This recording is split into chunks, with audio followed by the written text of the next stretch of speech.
Abacuque, capítulo 2, nós vamos do versículo 2 ao versículo 20.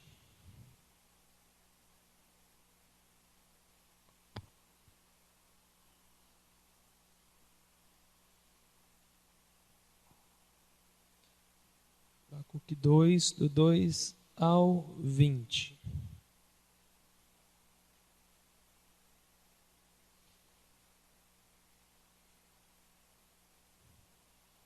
Vamos ler o versículo 1 também, que é o prelúdio, a última fala de Abacuque, para começar a fala do Senhor. Diz assim, vamos ler todo o capítulo 2. Ficarei no meu posto de sentinela e tomarei posição sobre a muralha. Aguardarei para ver o que ele me dirá e que resposta terei à minha queixa. Então o Senhor me respondeu e disse: escreve a visão e torna-a bem legível sobre tábuas, para que possa ler quem passa correndo. Pois a visão é ainda para o tempo determinado, e até o fim falará e não mentirá. Ainda que se demore, espera-o, porque certamente virá, não tardará. Eis o soberbo, a sua alma não é reta nele, mas o justo viverá pela sua fé.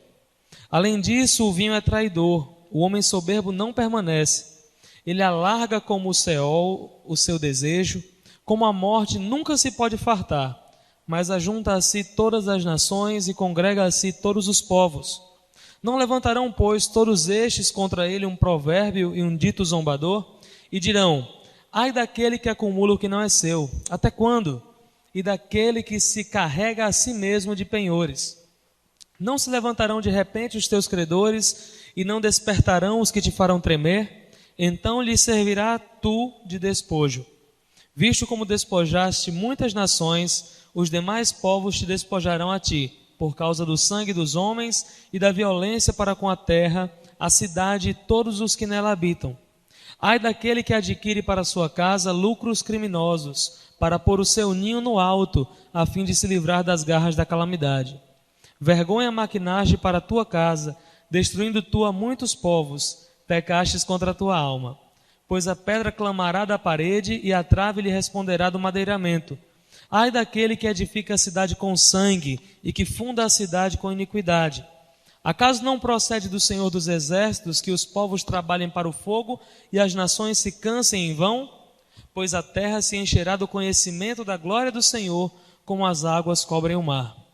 Ai daquele que dá de beber ao seu próximo, adicionando à bebida o seu furor, e que o embebeda para ver a sua nudez. Serás farto de ignomínia em lugar de honra. Bebe tu também, e sê como um incircunciso. O cálice da mão direita do Senhor se chegará a ti, e ignomínia cairá sobre a tua glória. Pois a violência cometida contra o Líbano te cobrirá, e bem assim a destruição das feras te amedrontará por causa do sangue dos homens, e da violência para com a terra, a cidade e todos os que nele habitam.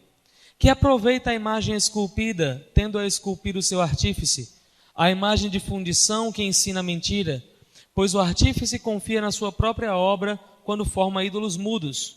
Ai daquele que diz à madeira, acorda, e à pedra muda, desperta. Pode isso ensinar? Eis que está coberto de ouro e de prata, e dentro dele não há espírito algum. Mas o Senhor está em seu santo templo, diante dele fique em silêncio toda a terra. Amém?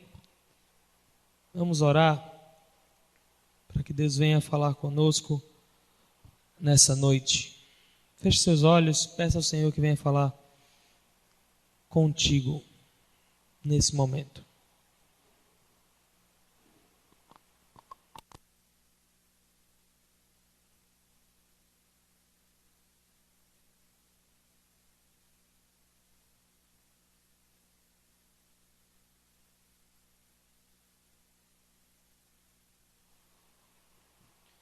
Pai, obrigado, Senhor, mais uma vez. Eu te agradeço por essa oportunidade de estarmos aqui, Pai.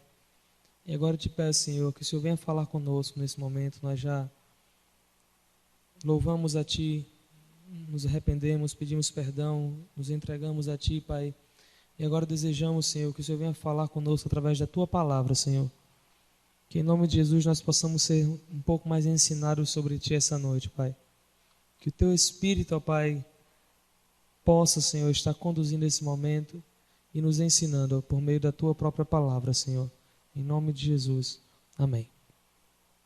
Vixe, tem 4 copos d'água hoje aqui, tá bom.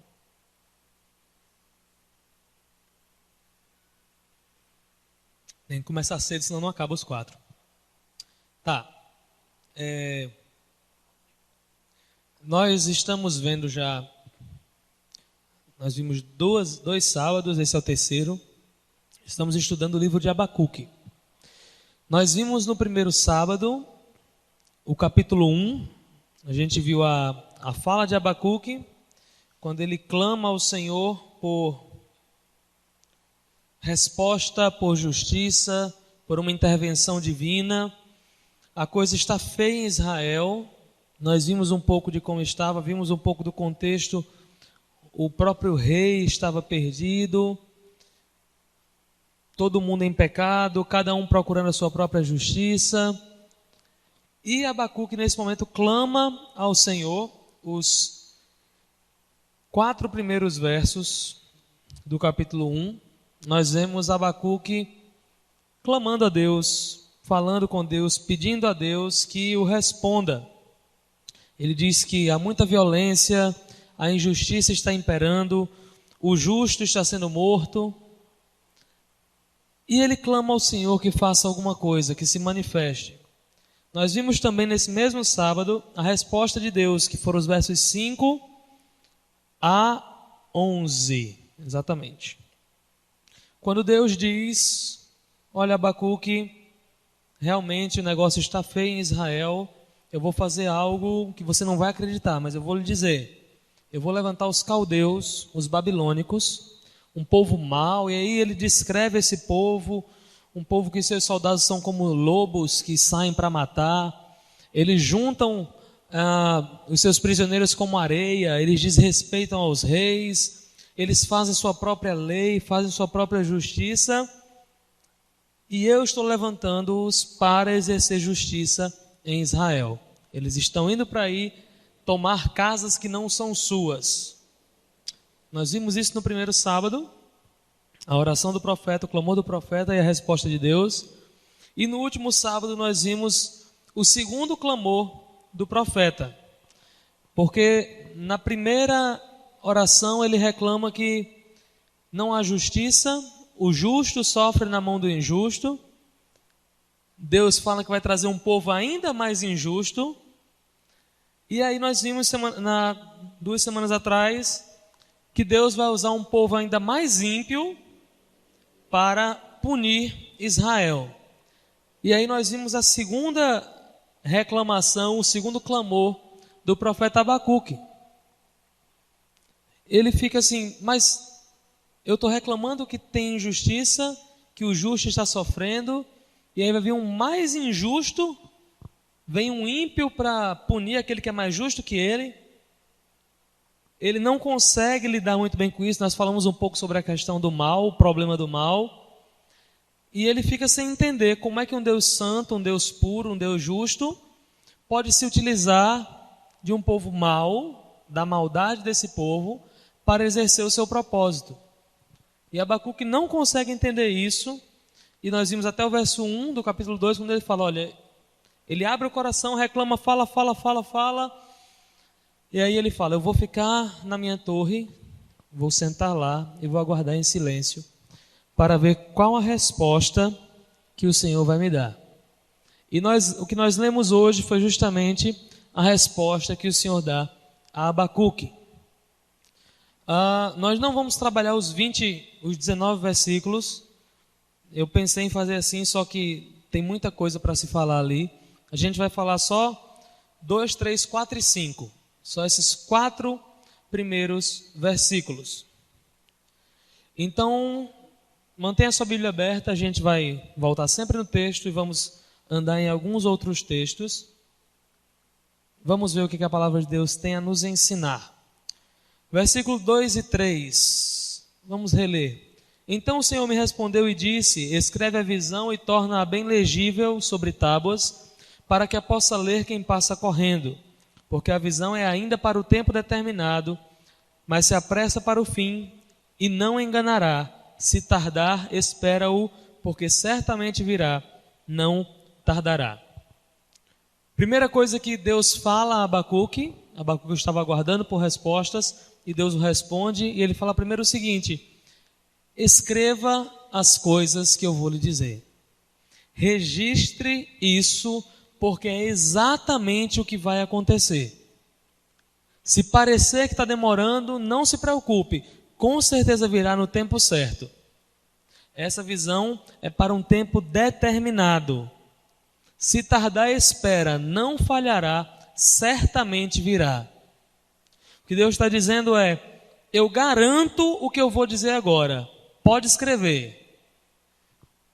Sabe quando a gente fala assim, no cartola, olha, bota fulano de tal que ele vai fazer gol, pode anotar aí. Geralmente a gente erra, mas quando eu acertei, eu até publiquei no Facebook. Porque é algo que a gente não tem garantia nenhuma. David Braz, muito bem, Calevi. A gente não tem garantia nenhuma, a gente fala assim por falar, e se cumprir, beleza. Se não cumprir, a gente não presta conta porque não é algo tão importante. Mas Deus fala para Abacuque: escreva isso, anote de maneira legível, para que as pessoas possam ler e ver que é isso que vai acontecer no tempo certo. O que Deus está fazendo aqui mais uma vez? A gente já viu ele fazendo isso na primeira resposta. Ele está falando para Abacuque: eu sou o soberano da terra. Tudo acontece do jeito que eu determino para que aconteça. Da maneira que eu estou falando para você, é assim que vai acontecer. Pode anotar. Deus está demonstrando que Ele é soberano sobre as nações. Nós vimos o conteúdo, Ele falando sobre o Líbano, sobre a Babilônia, e mostrando que tudo vai acontecer daquela maneira. Ele é o soberano da terra. Ele domina sobre tudo e todos. E Ele está dizendo a Abacuque: anote isso. Porque mais uma vez eu vou demonstrar que desde o início não existe um Deus que faça dessa forma, que diga como vai acontecer e realmente acontece. Deus mostra a Abacuque e mostra a cada um de nós também que as coisas não seguem sem rumo, sem lógica, num caos, ao acaso. Nada acontece ao acaso. Nada acontece sem sentido, nada acontece sem um propósito. Tudo acontece da forma que Deus planejou para o seu propósito final. Nós estamos vivendo uma história que já está escrita por Deus. Nada do que venha a acontecer, por mais que surpreenda a nós, surpreende ao Senhor. Porque Ele é soberano absoluto sobre todas as coisas. Tem uma frase aqui que eu queria ler para vocês do jeitinho que está. O fato de a história ter um alvo destinado por Deus é fonte de consolo para os cristãos. O ímpio não tem consolo, pois enxerga os problemas se repetindo na história e não tem esperança do juízo escatológico de Deus, do juízo final de Deus. Ele mesmo intenta consertar o mundo, fazer o mundo melhor, e isto é soberba. A nossa esperança em meio a esse aparente caos que nós vivemos, em meio a esses problemas que surgem e, como Abacuque disse, violência e injustiça, a nossa única esperança é que tudo está ocorrendo dentro do planejamento de Deus. E tudo concorre para o fim que Ele estabeleceu. Não importa o quão boa ou quão ruim certa coisa é, isso está concorrendo para a história da redenção, a história que Deus determinou que acontecesse desde o princípio. Essa é a nossa esperança. É por isso que nós, enquanto cristãos, não podemos depositar nossa esperança em qualquer outra coisa. Eu não posso depositar minha esperança em uma ideologia política, eu não posso colocar minha esperança em uma ideia que vai fazer com que todo mundo entenda que a gente precisa mudar. Não existe isso. A nossa esperança está única e exclusivamente em Deus, que é o Senhor da história, e mesmo em meio a esse aparente caos, conduz tudo de acordo com a sua santa vontade. Então isso quer dizer que o mundo que vai para lá, eu vivo do jeito que eu quiser porque eu creio que Deus é soberano, então não vou fazer nada para melhorar o mundo? Não é isso que a gente está falando. Nós devemos sim fazer o máximo que nós podemos para melhorar o mundo. Porém, a nossa esperança não está nessas coisas que nós fazemos para melhorar o mundo. Nossa esperança está em Deus, que controla todas as coisas. Nesses 2 versos, Deus deixa claro mais uma vez: eu sou o Senhor da história. Eu governo. Os versos 4 e 5 dizem o seguinte, e a gente vai se deter mais neles agora. Ele diz: eis o soberbo, a sua alma não é reta nele, mas o justo pela sua fé viverá, ou viverá pela sua fidelidade, dependendo da sua versão. De fato, a riqueza é ilusória e o ímpio é arrogante e não descansa. Ele é voraz como a sepultura e como a morte. Nunca se satisfaz, apanha para si todas as nações e ajunta para si todos os povos. Esses 2 versos, Deus fala do justo e do ímpio. Ele descreve o ímpio como soberbo. E soberbo aqui quer dizer literalmente aquele que é levantado. Aquela pessoa que se exalta, que se coloca acima. Alguém que sua alma não é reta nele, que seus intentos não são direitos, ele ajunta para si as nações, não se farta, sempre quer mais, como um bêbado que não se sacia, ou como a morte que nunca está satisfeita. É assim que é descrito o ímpio, ou o injusto, ou o soberbo, nesses 2 versos. Por sua vez, o justo é descrito com uma simples frase: mas o justo viverá pela sua fé, ou mas o justo viverá pela sua fidelidade. O que caracteriza o justo é tão somente a sua lealdade a Deus, a sua confiança nele. O ímpio confia em si mesmo, procura os seus desejos, as suas vontades, procura saciar sua fome de poder. Especificamente a Babilônia, os caldeus, que são quem estão representando o ímpio nessa fala de Deus, eles tinham o poder como seu Deus. O próprio Deus disse isso no versículo 11 do capítulo 1. Fazem-se culpados aqueles que têm pelo poder o seu Deus. Então eles gananciosamente buscavam cada vez mais poder e poder e poder e um reino glorioso e não se saciavam. A Bíblia fala como o Seol, como a sepultura, como a morte. Nunca está satisfeito, sempre leva mais um, mais um, mais um. Da mesma maneira, o ímpio nunca está satisfeito com aquilo que tem. E cada vez busca mais e mais e mais e mais. Por sua vez, o justo confia em Deus. E essa noite eu queria que a gente focasse mais no justo. Deus fala que o justo, pela sua fé ou pela sua fidelidade, viverá. Eu queria que você voltasse só um pouquinho na sua Bíblia, no capítulo 1, no começo da segunda fala de Abacuque, no versículo 12, ele diz o seguinte: não és tu desde a eternidade, ó Senhor meu Deus, meu santo, nós não morreremos. E Deus parece aqui estar falando, realmente, não morrerão.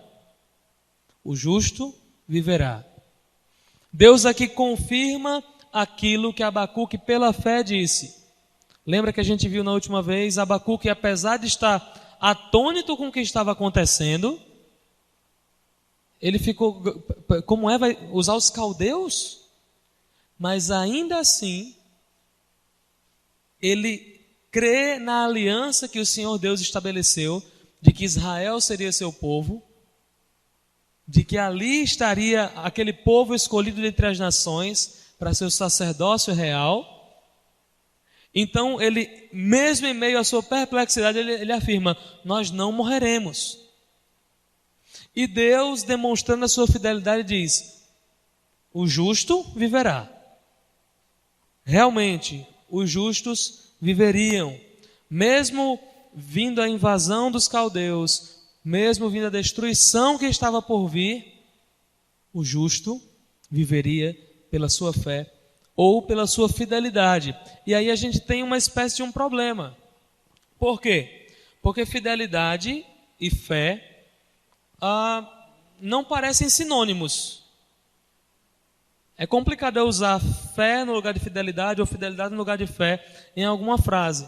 Especialmente dentro do nosso contexto cristão, se a gente for pensar na nossa salvação, nós não somos salvos porque somos fiéis a Deus. Nós somos salvos porque depositamos a nossa fé naquele que foi fiel a Deus, em Jesus Cristo o justo. Então, parece meio complicado essa ideia. Uma versão diz fé, outra diz fidelidade, mas tanto no hebraico como no grego, uma palavra define as duas coisas. No hebraico é emuná e no grego é pistis. Tanto uma palavra no hebraico significa fidelidade e fé, como outra no grego significa fidelidade e fé. E aí a gente fica meio sem saber, o texto está falando de quê? De fidelidade ou de fé? O texto está falando de fidelidade e de fé. As duas coisas se complementando. Nós lemos durante o culto 2 textos que faziam uma citação a esse versículo de Abacuque.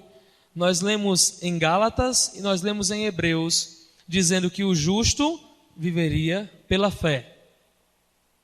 Em Hebreus diz que o meu justo viverá pela fé, mas se ele retroceder, minha alma não tem prazer nele. Falando no sentido de fidelidade, de continuidade da fé.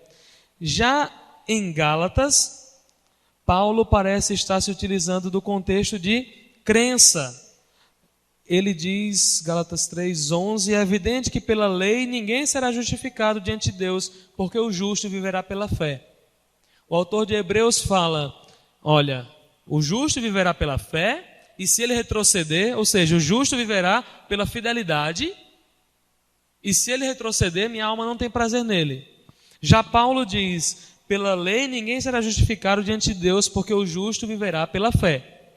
Então a gente vê um usando em um sentido e outro usando em outro sentido. Um usando enquanto a fidelidade, outro usando enquanto fé, crença. Então o que a gente tem aqui? A gente tem uma contradição na Bíblia? Não. Nós temos uma complementação na Bíblia. Nós temos 2 versos se complementando. Aqueles que creem são capacitados a viverem de maneira fiel. Uma vez que nós depositamos a fé em Cristo, nós cremos que o sacrifício dele é redentor, é suficiente para nos salvar, o Espírito Santo passa a habitar em nós e nos capacita a viver de maneira fiel.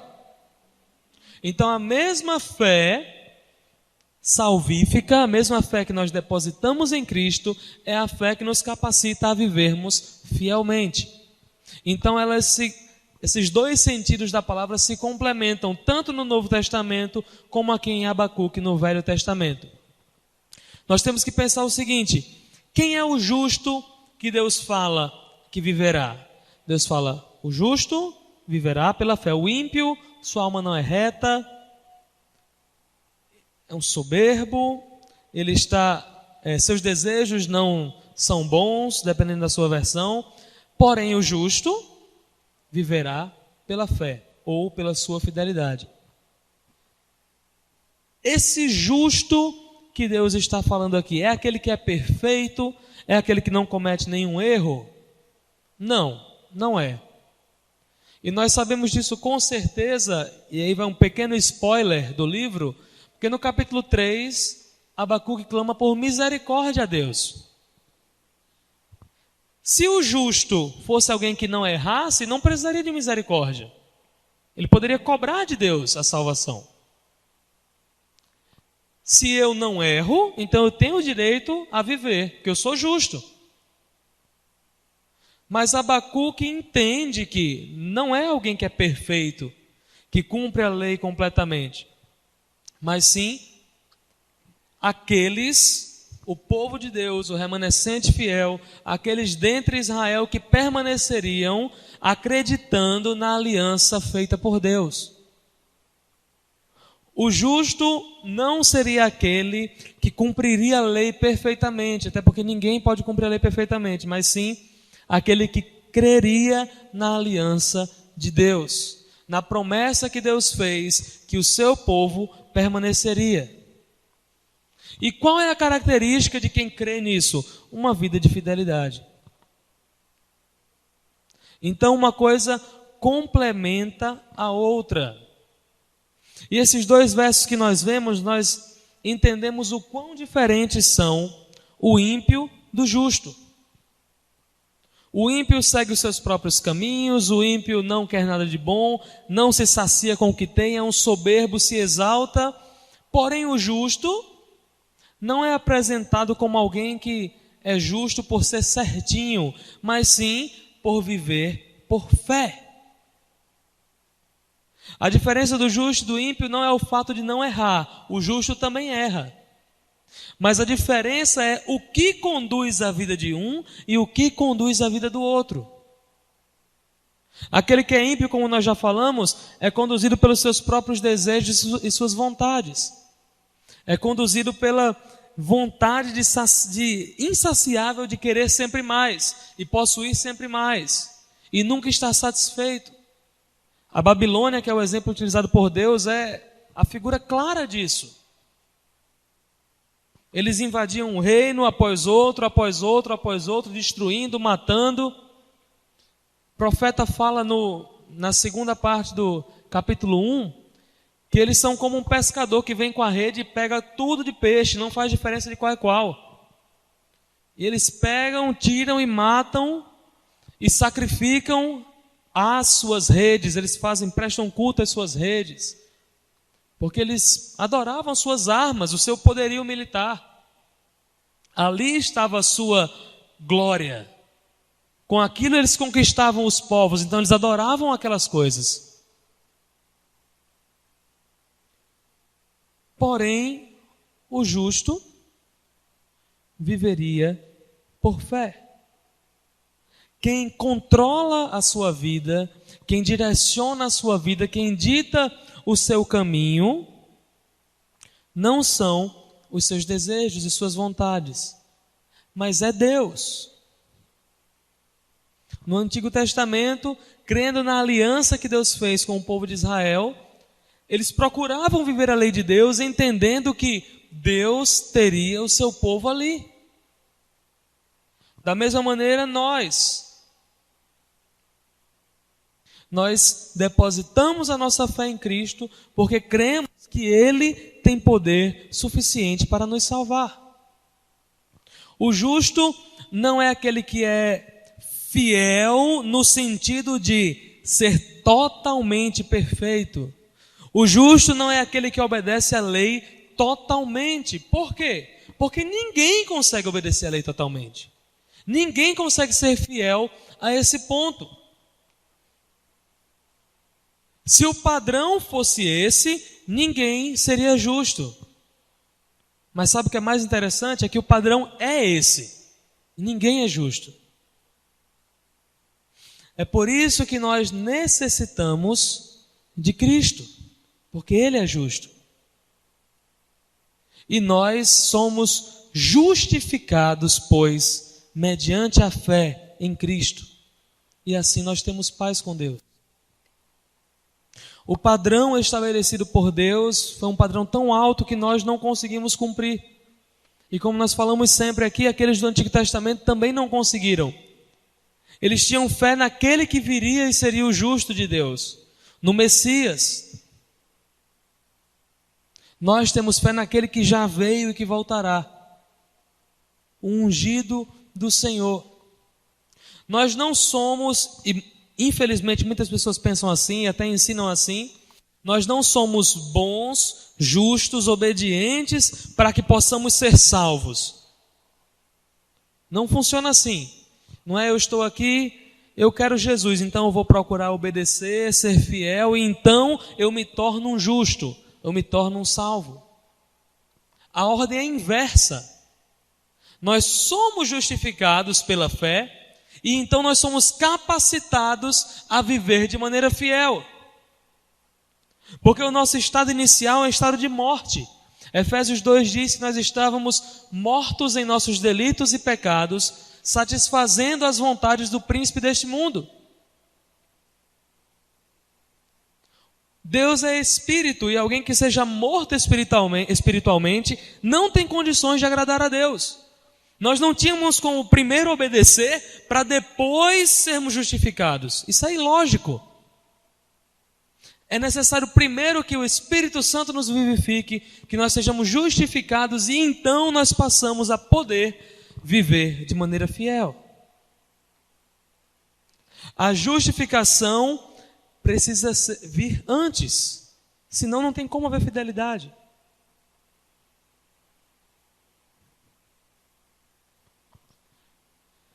Lembrando sempre que essa nossa fidelidade, após sermos justificados, infelizmente nunca será perfeita aqui, porque nós vivemos nessa carne pecaminosa. Mas aí nós podemos nos alegrar naquilo que Paulo fala em 1 Coríntios 15, que quando isto, que é corruptível, se revestir da incorruptibilidade, isso que é mortal se revestir da imortalidade, então se cumprirá a palavra que já está escrita: tragada foi a morte pela vitória. Onde está, ó morte, a tua vitória? Onde está, ó morte, o teu aguilhão, a tua arma? E ele fala: o aguilhão da morte é o pecado. Quando nós estivermos no corpo glorificado, quando nós não mais estivermos nessa carne de morte, aí sim nós poderemos ser fiéis perfeitamente ao Senhor. Porque o pecado não terá mais como nos tocar. Não haverá pecado. Não haverá injustiça, não haverá dor, não haverá pranto.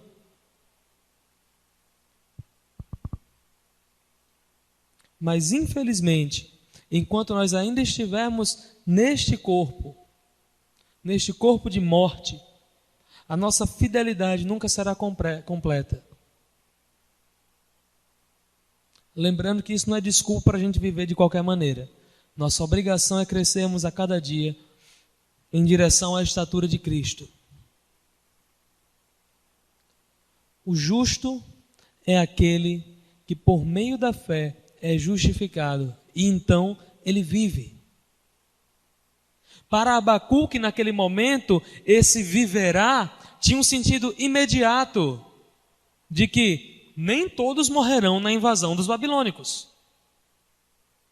E está correto. Era o sentido primeiro dessa promessa de Cristo, de Deus. Porém, através do Novo Testamento, como nós já dissemos, ela é citada em Gálatas, em Hebreus e também em Romanos 1, quando ele fala que eu não me envergonho do Evangelho, porque é o poder de Deus para a salvação de todo aquele que crê, primeiro do judeu e depois do grego. E o Evangelho, deixa eu ver aqui que eu esqueci agora, o comecinho do versículo. Está aqui.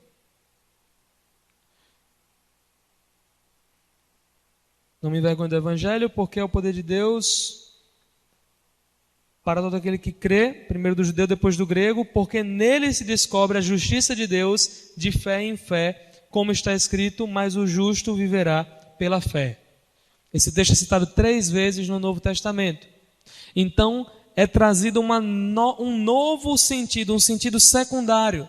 Primeiramente, significava o quê? Nem todos os israelitas iriam morrer com a invasão dos babilônicos. O justo viveria. Assim como Abacuque creu, Deus lhe confirma: o justo viverá pela fé. Inspirados pelo Espírito Santo, Paulo, tanto em Romanos como em Gálatas, e o autor aos Hebreus, trazem um segundo sentido para essa promessa. A promessa da vida eterna. O justo viverá pela sua fé. O justo viverá pela fidelidade. Então, aquilo que para Abacuque significaria a salvação imediata no meio de todo o mal que aconteceria, Deus não prometeu a ele que o justo não passaria pelo tormento que seria a invasão babilônica, mas que viveria. Da mesma maneira, em um segundo momento no Novo Testamento, nós vemos essa promessa sendo estendida a nós, nos mostrando que nós viveremos pela fé. Quer dizer que nós não teremos problemas? Não, quer dizer que a gente vai ter problema, mas ainda assim, nós teremos a vida eterna em Cristo Jesus, mediante a fé.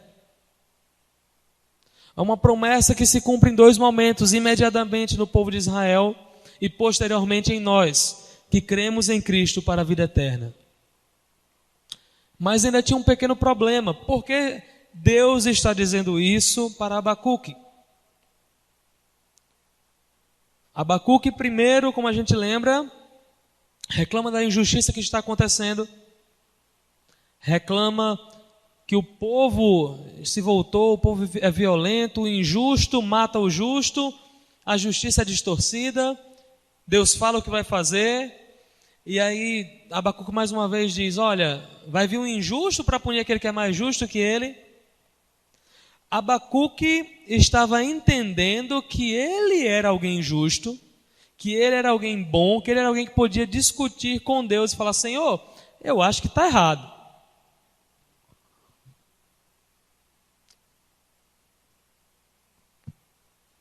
Aparentemente ele não estava entendendo bem como é que a justificação funcionava. Então Deus usa todo esse ensino, tanto esses versos como os restantes da punição dos ímpios, para mostrar: o justo vive pela fé. Não é por cumprir mandamentos. Abrem Marcos capítulo 10. Estamos já quase encerrando. Marcos capítulo 10, versículos de 17 a 22. Uma história bem conhecida da gente.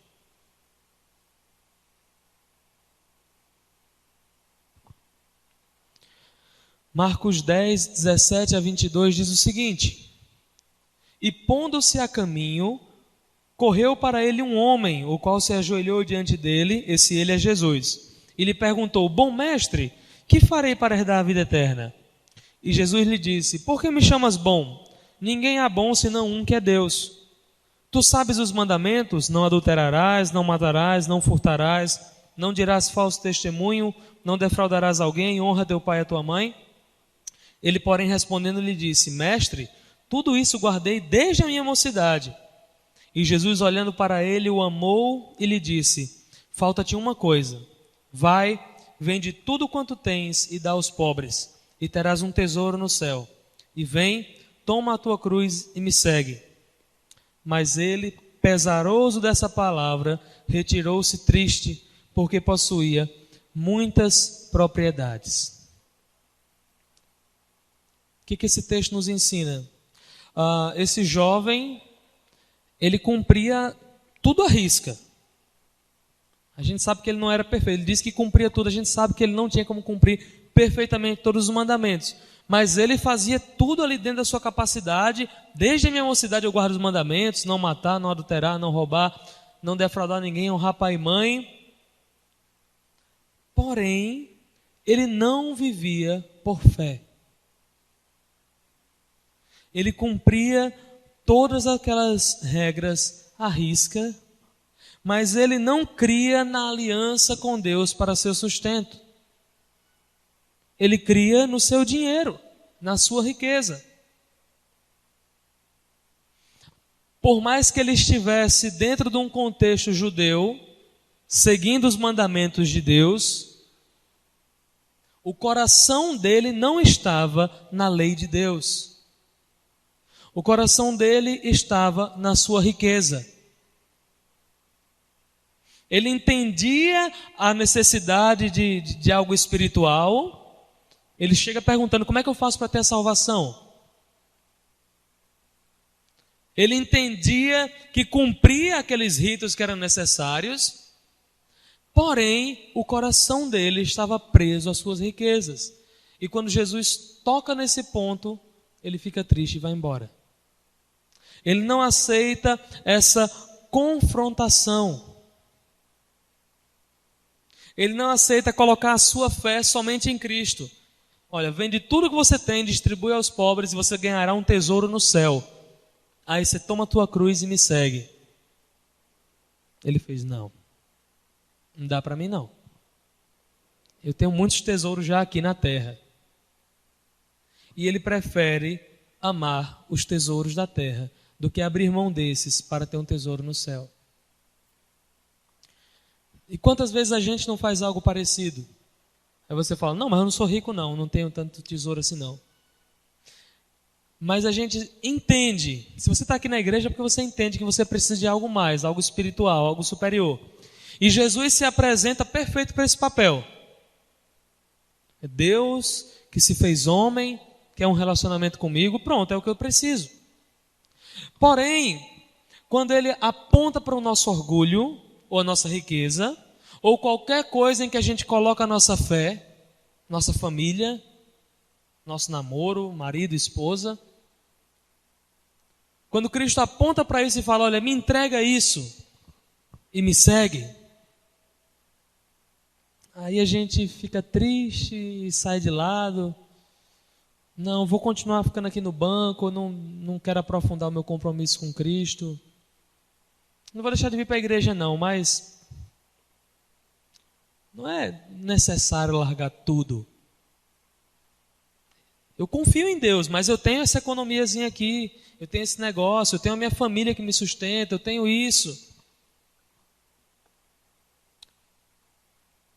É necessário largarmos tudo. A nossa confiança deve estar somente em Deus. O justo vive pela fé, pela confiança que tem em Deus. Pedro estava pescando, Jesus disse: vem, me segue, ele largou tudo e seguiu. Mateus estava lá cobrando seus impostos, ele disse: vem, me segue, ele largou tudo e foi. Cristo espera exatamente isso da gente. Foi isso que ele pediu ao jovem: larga tudo que você tem e me segue. O jovem não. Ele preferiu se agarrar àquilo que ele tinha. Ele se considerava justo por cumprir a lei e não quis abandonar o que lhe dava segurança e trocar isso por Cristo. Não, essa riqueza que eu tenho, seja conseguida por trabalho ou por herança, eu não tenho como abrir mão disso. É isso que me dá segurança. E ele não abre mão disso por Cristo. E ele perde a sua alma.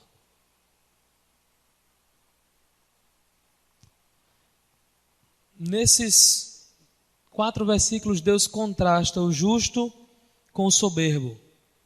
E a soberba é algo que nos cega, a tal ponto que nós não enxergamos os nossos pecados. Esse jovem rico, ele não saiu pensando assim: não, eu amo mais a riqueza do que Deus. Ele saiu triste porque ele entendia que não é necessário isso. Eu já faço tanta coisa, não preciso vender tudo. Não. E a soberba nos torna cegos. Tanto é que Deus compara a alguém que se embriaga com vinho, perde os seus sentidos. E muitas vezes a gente não entende e acaba confiando em qualquer outra coisa que não Cristo. Cristo torna-se algo mais. Eu confio no suor do meu rosto, no meu esforço, no meu trabalho e em Cristo. Eu confio na minha família que tem uma grana legal e em Cristo. Eu confio nos meus esforços para estudar, eu vou passar num concurso e ganhar muito dinheiro e em Cristo. Eu confio no meu trabalho, que é um trabalho muito bom, e em Cristo. Porém, Cristo diz: larga isso. Não quer dizer que você tem que abandonar a sua família, nesse caso, o seu trabalho, o seu estudo, mas sim, larga a confiança que você tem nisso. Aquele jovem rico, para demonstrar que ele largava a confiança, ele tinha que entregar tudo literalmente. E eu não sei se talvez você não tenha que entregar alguma coisa literalmente. Mas eu sei que você tem que literalmente depositar toda a sua confiança em Cristo. A soberba precede a destruição e a altivez do espírito precede a queda. Provérbios 16, 18. A queda da Babilônia, a gente vai ver na próxima pregação. mas nós estamos sujeitos a essa mesma queda, aliás, uma queda pior ainda, uma queda eterna de condenação, de separação de Deus. Se nós insistirmos em confiarmos em qualquer outra coisa que não seja o Senhor. Que o nosso coração possa estar focado em Deus, que a nossa fé possa estar depositada tão somente em Cristo.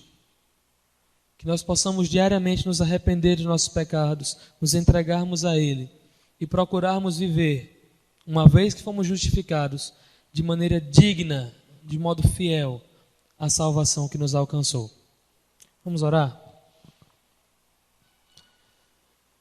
Queria que você orasse nesse momento, sozinho.